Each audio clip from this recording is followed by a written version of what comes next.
Hello, I'm going to attempt to do two things at once and wrap presents while sharing what I've been learning this week before I have to go out again. So next week we're having our end of year preschool trip to the park, and so I need to wrap some presents for the children who are leaving.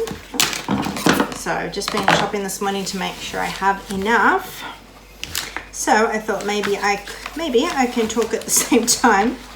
They say ladies are very good at multitasking, but for me talking is one thing and doing something else is another thing, and I can't do the two of them very well, but I'm going to try. So a verse I've been thinking about today and last night is from Proverbs. The fear of man bringeth a snare, but whoso putteth his trust in the Lord shall be safe. From Proverbs 29, verse 25. I read this verse the other day in the Daily Light. It was quite a good reading. The first one was about what are you doing here, Elijah? So it was about Elijah, and it had some of the verses about Elijah, and then it had, like, when he ran away from Jezebel, the fear of man bringeth a snare, which I hadn't really thought of that story, you know, how Elijah runs away and he gets depressed. I never really thought about that verse connecting to Elijah. So Elijah kind of ran away from fear of Jezebel, and I remember somebody saying once with that verse, you know, it says the fear of man bringeth a snare, and this person said, and the fear of woman is much worse. But yeah, he kind of ran away. He didn't go where, he didn't, follow God. He just ran away himself, and yet it was the fear of man, or the fear of woman.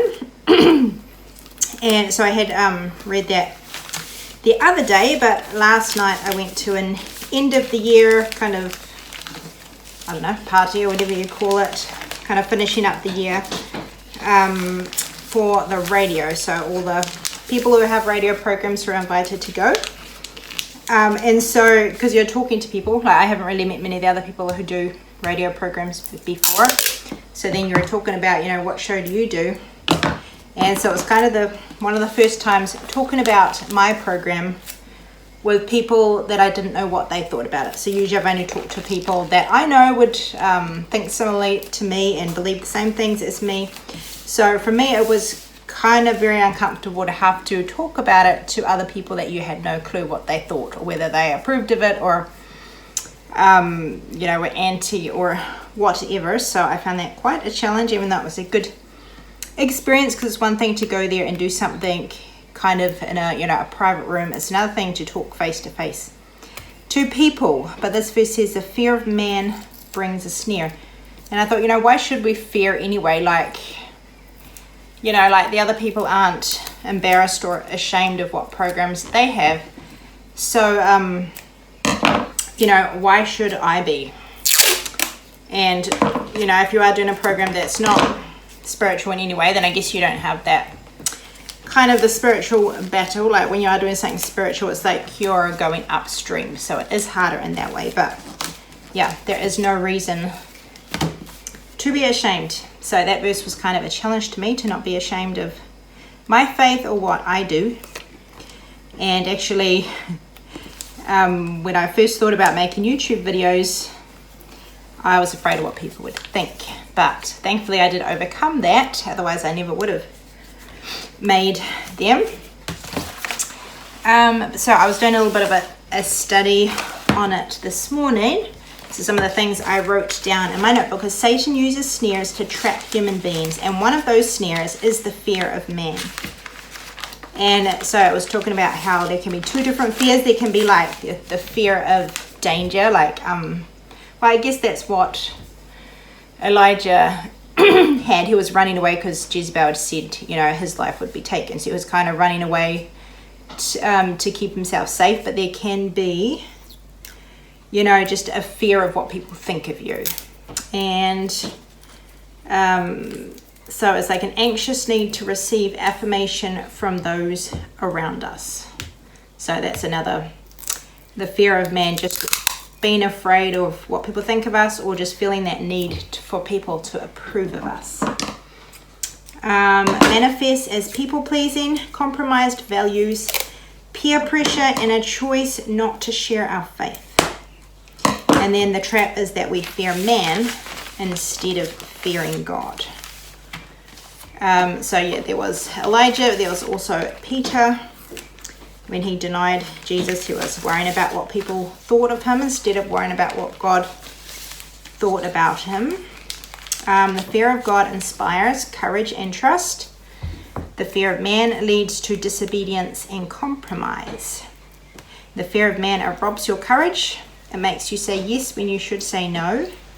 Takes your eyes off God and puts them on people. So those were the things I wrote down. So that's a challenging verse. The fear of man brings a snare, but whoso putteth his trust in the Lord shall be safe.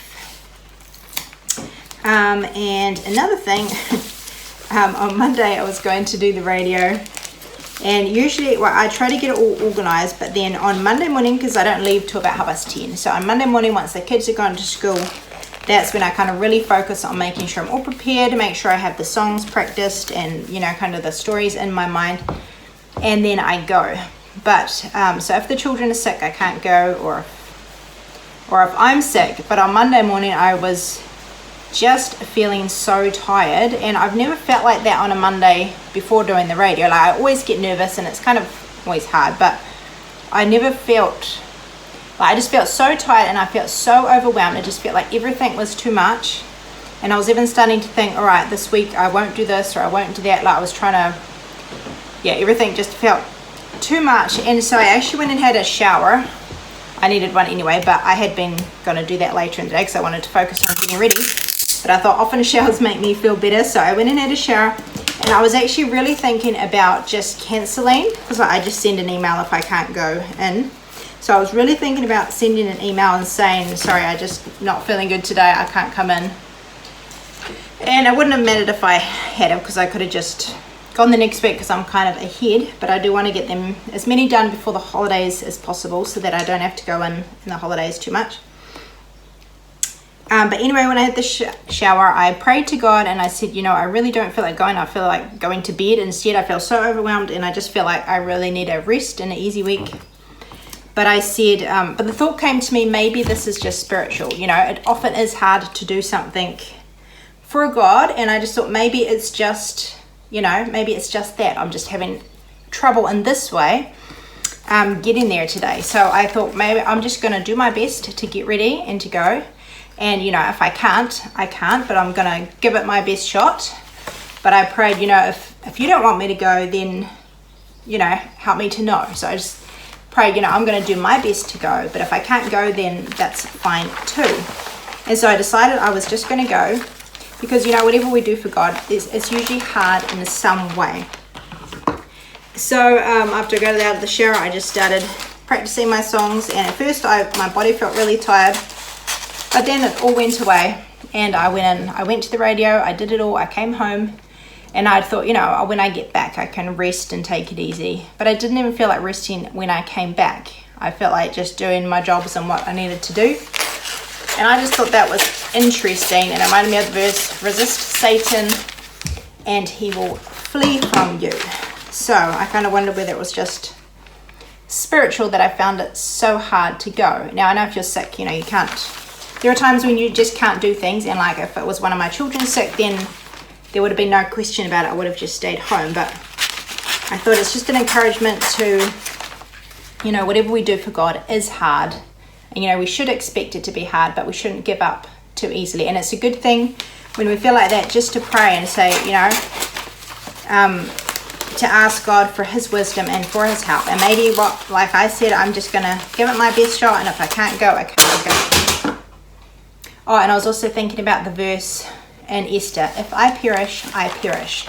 She was just going to give it her best shot and go anyway, and just leave the results up to God. She was willing to go even though she didn't know how it was going to turn out. So when we do things for God, it is hard, but we need to just pray and just give it our best shot And yeah, we can do amazing things when we do that. Oh, where's the end of this tape?